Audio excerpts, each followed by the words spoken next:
At 12:30 the next day, Lord Henry Wotton strolled from Curzon Street over to the Albany to call on his uncle, Lord Fulmore, a genial if somewhat rough-mannered old bachelor, whom the outside world called selfish, because it derived no particular benefit from him, but who was considered generous by society, as he fed the people who amused him. His father had been our ambassador at Madrid when Isabella was young and prim unthought of, but had retired from the diplomatic service in a capricious moment of annoyance on not being offered the embassy of Paris, a post to which he considered that he was fully entitled by reason of his birth, his indolence, and the good English of his dispatches, and his inordinate passion for pleasure. The son, who had been his father's secretary, had resigned along with his chief, somewhat foolishly, as was thought at the time, and on succeeding some months later to the title, had set himself up to the serious study of the great aristocratic art of doing absolutely nothing. He had 2 large townhouses, but preferred to live in chambers as it was less trouble, and took most of his meals at his club.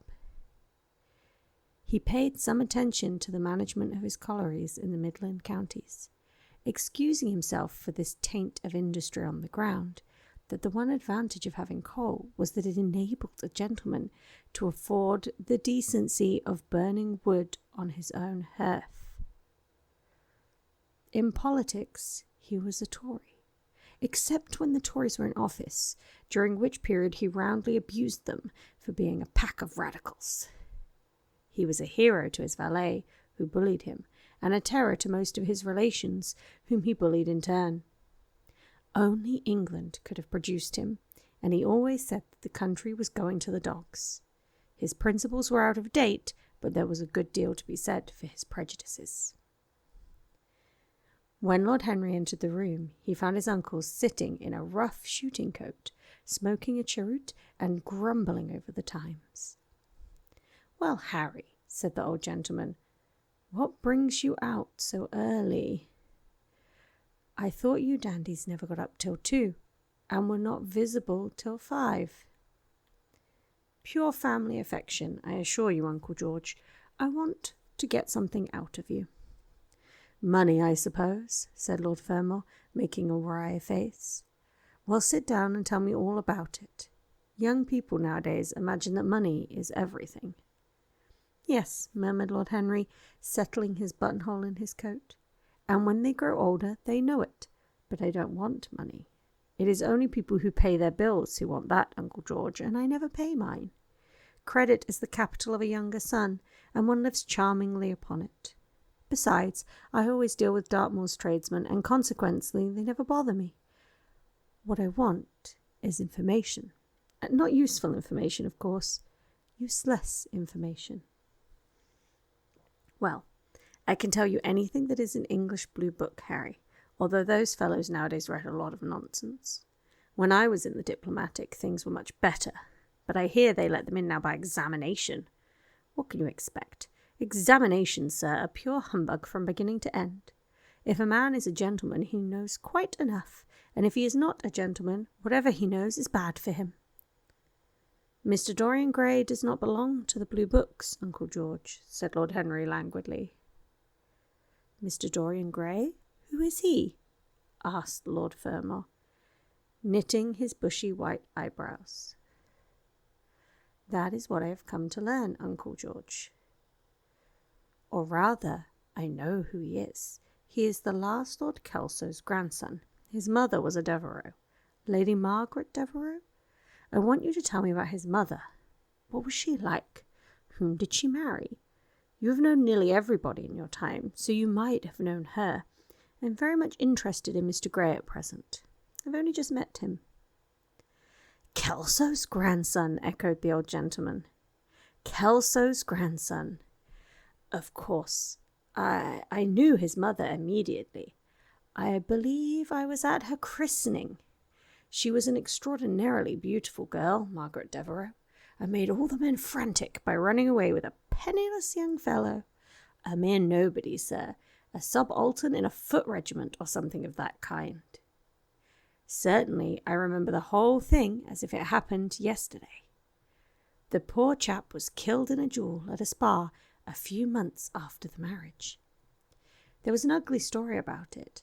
They said Kelso got some rascally adventurer, some Belgian brute, to insult his son-in-law in public. Paid him, sir, to do it, paid him, and that he, the fellow, spitted his man as if he had been a pigeon. The thing was hushed up, but egad, Kelso ate his chop alone at the club for some time afterwards. He brought his daughter back with him, I was told, and she never spoke to him again. Oh yes, it was a bad business. The girl died too. Died within a year. So she left a son, did she? I had forgotten that. What sort of boy is he? If he is like his mother, he must be a good-looking chap. He is very good-looking, assented Lord Henry. I hope he will fall into proper hands, continued the old man. He should have a pot of money waiting for him if Kelso did the right thing by him.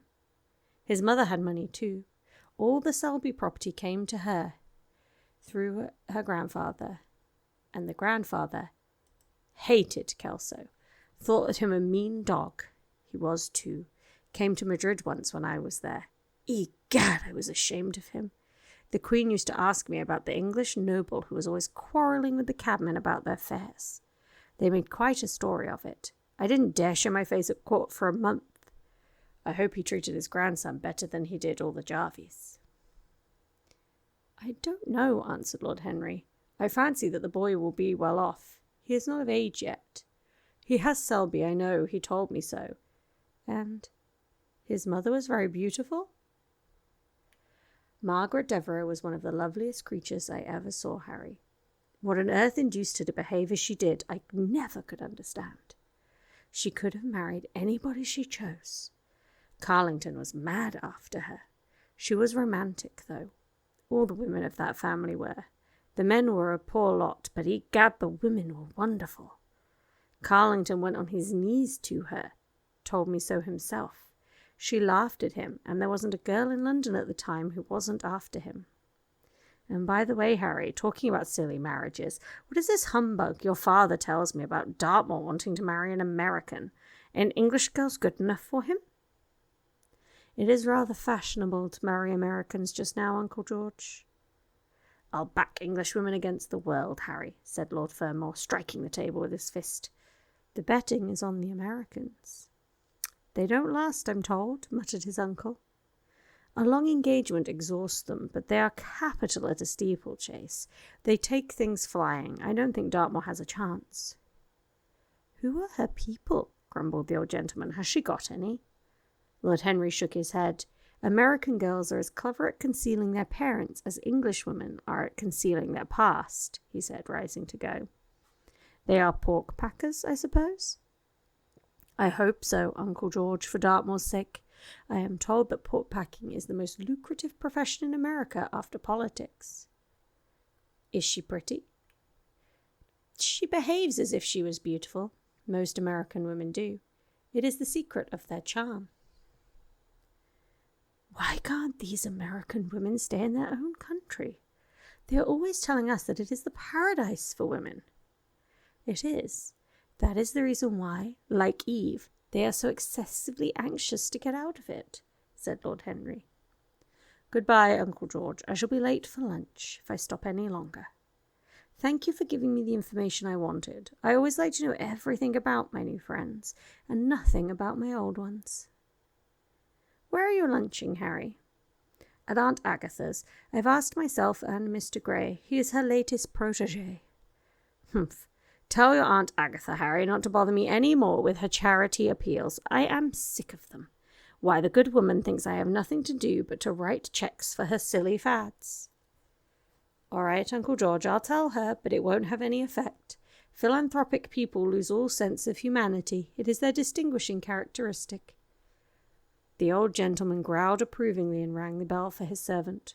Lord Henry passed up the low arcade into Burlington Street and turned his steps in the direction of Berkeley Square.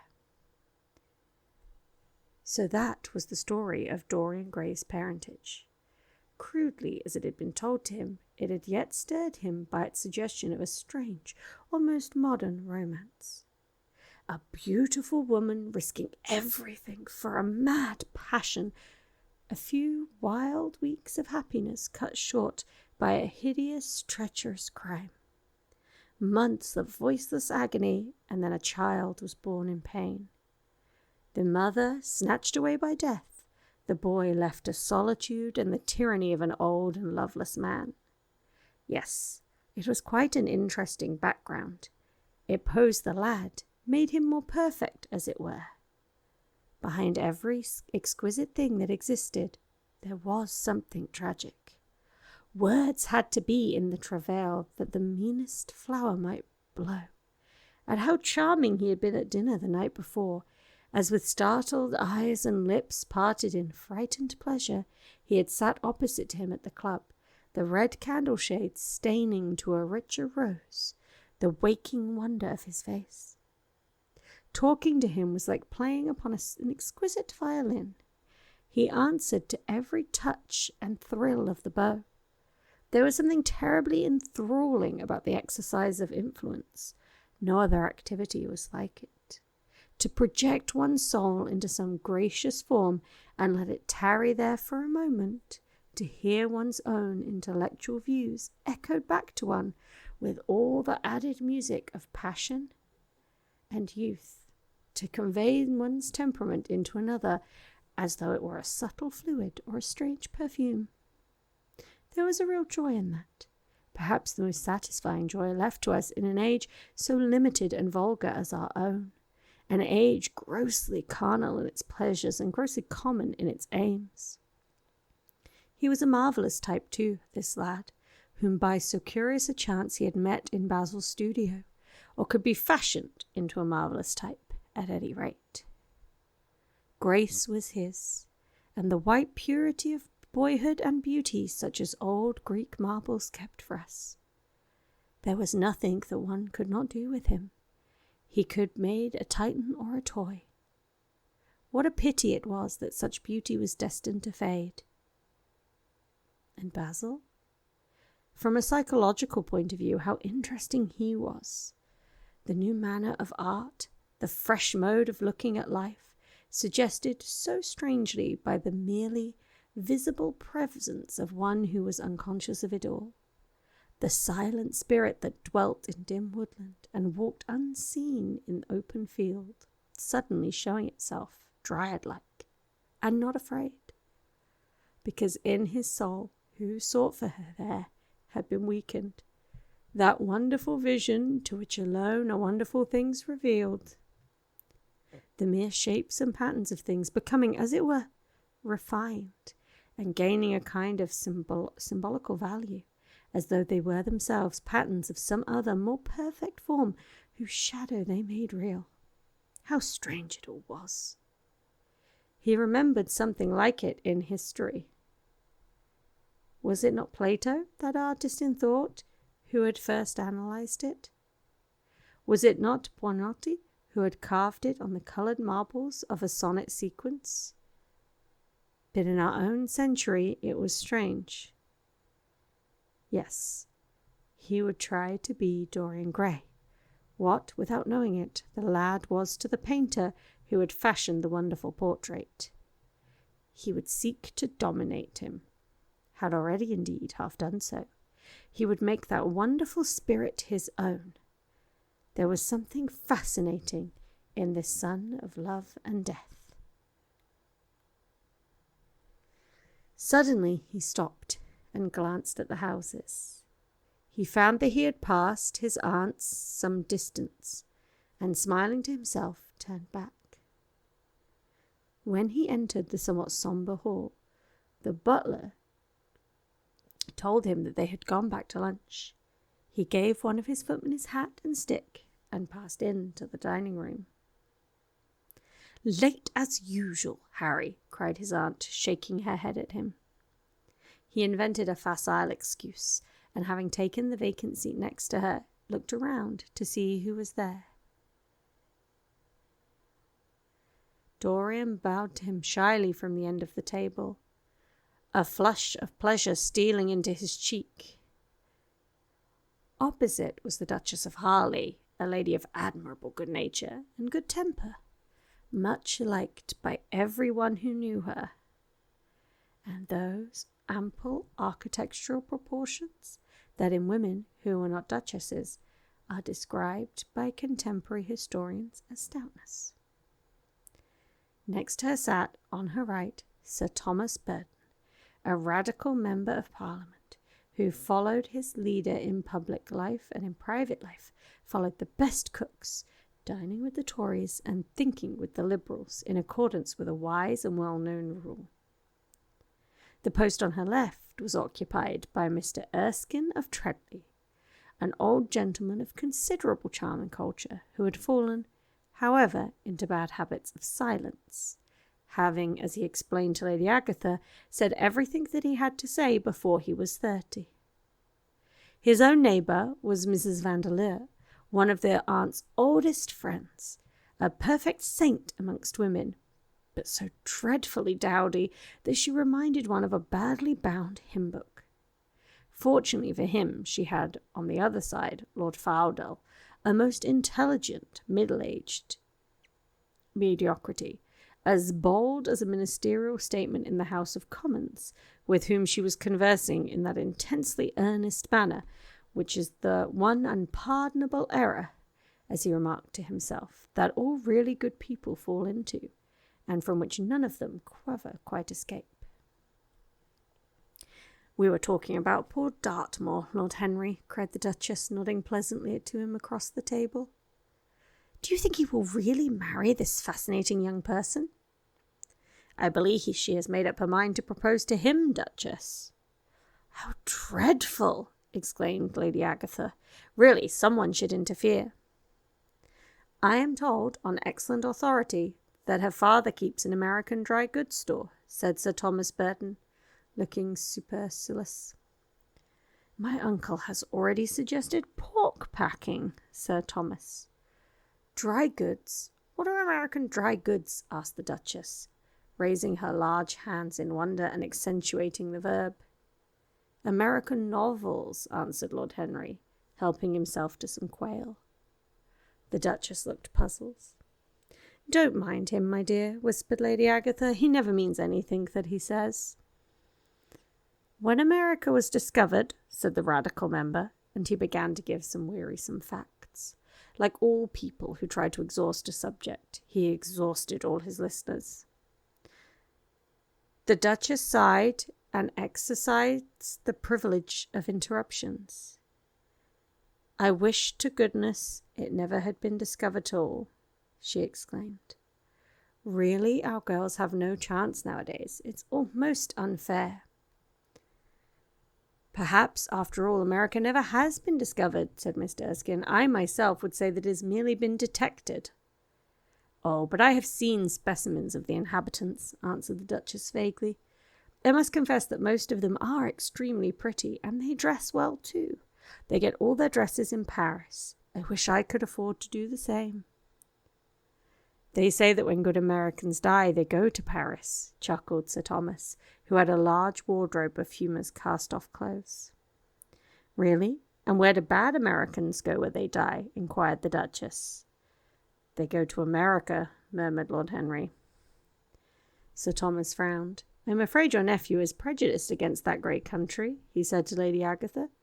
"I've travelled all over it in cars provided by the directors, who in such matters are extremely civil. I assure you that it is an education to visit it." "But must we really see Chicago in order to be educated?" asked Mr. Erskine plaintively. "I don't feel up to the journey." Sir Thomas waved his hand. "Mr. Erskine of Treadley has the world on his shelves. We are practical men, like to see things, not to read about them. The Americans are an extremely interesting people. They are absolutely reasonable. I think that is their distinguishing characteristic." "Yes, Mr. Erskine, an absolutely reasonable people. I assure you there is no nonsense about the Americans." "How dreadful!" cried Lord Henry. "I can stand brute force, but brute reason is quite unbearable. There is something unfair about its use. It is hitting below the intellect." "I do not understand you," said Sir Thomas, growing rather red. I do, Lord Henry, murmured Mr. Erskine with a smile. Paradoxes are all very well in their way, rejoined the baronet. Was that a paradox? Asked Mr. Erskine. I did not think so. Perhaps it was. Well, the way of paradoxes is the way of truth. To test reality, we must see it on the tightrope. When the verities become acrobats, we can judge them.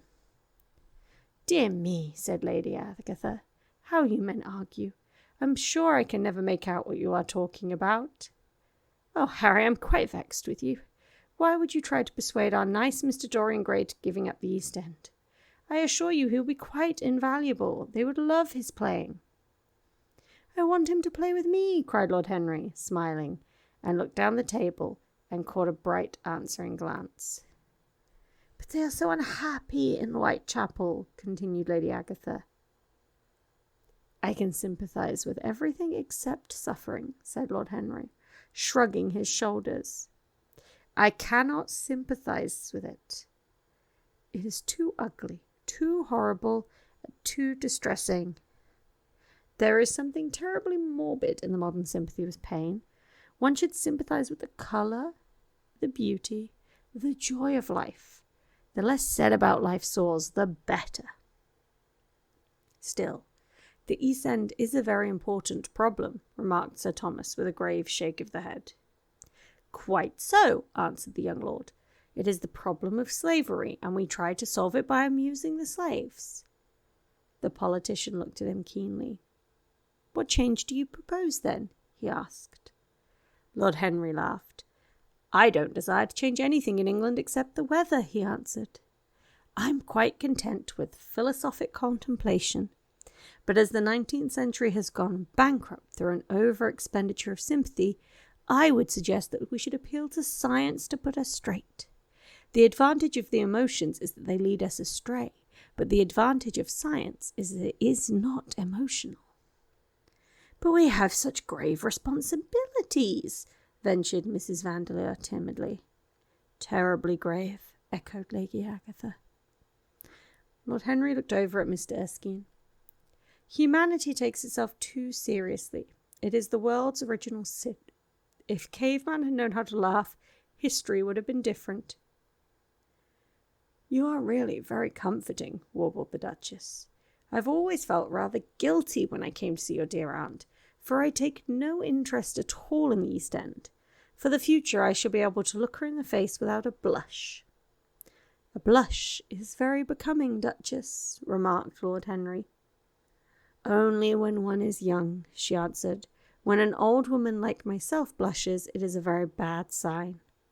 Ah, Lord Henry, I wish you would tell me how you became young again. He thought for a moment. Can you remember any great error that you committed in your early days, Duchess? He asked, looking at her across the table. A great many, I fear, she cried. Then commit them over again, he said gravely. To get back one's youth, one merely has to repeat one's follies. A delightful theory, she exclaimed. I must put it into practice. A dangerous theory, came from Sir Thomas's tight lips. Lady Agatha shook her head, but could not help being amused. Mr. Erskine listened. Yes, he continued, that is one of the greatest secrets of life.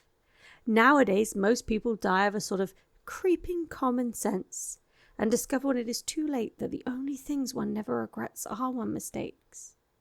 A laugh ran round the table.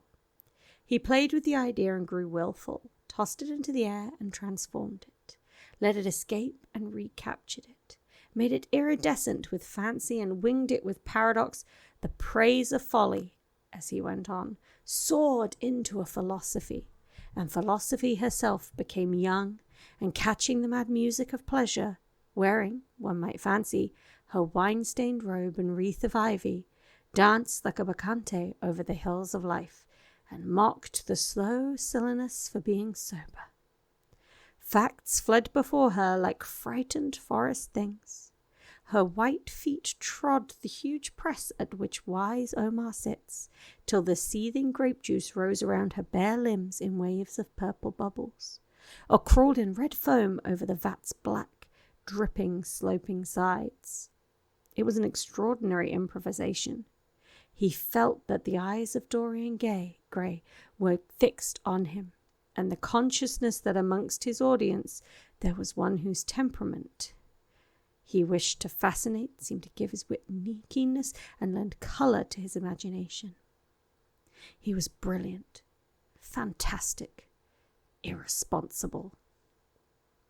He charmed his listeners out of themselves, and they followed his pipe, laughing. Dorian Gray never took his gaze off him, but sat like one under a spell, smiles chasing each other over his lips, and wondering growing grave in his darkening eyes. At last, liveried in the costume of the age, reality entered the room, in the shape of a servant to tell the Duchess that her carriage was waiting. She wrung her hands in mock despair. "How annoying!" she cried. "I must go. I have to call for my husband at the club to take him to some absurd meeting at Willis's rooms, where he is going to be in the chair. If I am late, he is sure to be furious, and I couldn't have a scene in this bonnet. It's far too fragile. A harsh word would ruin it. No, I must go, dear Agatha. Goodbye, Lord Henry.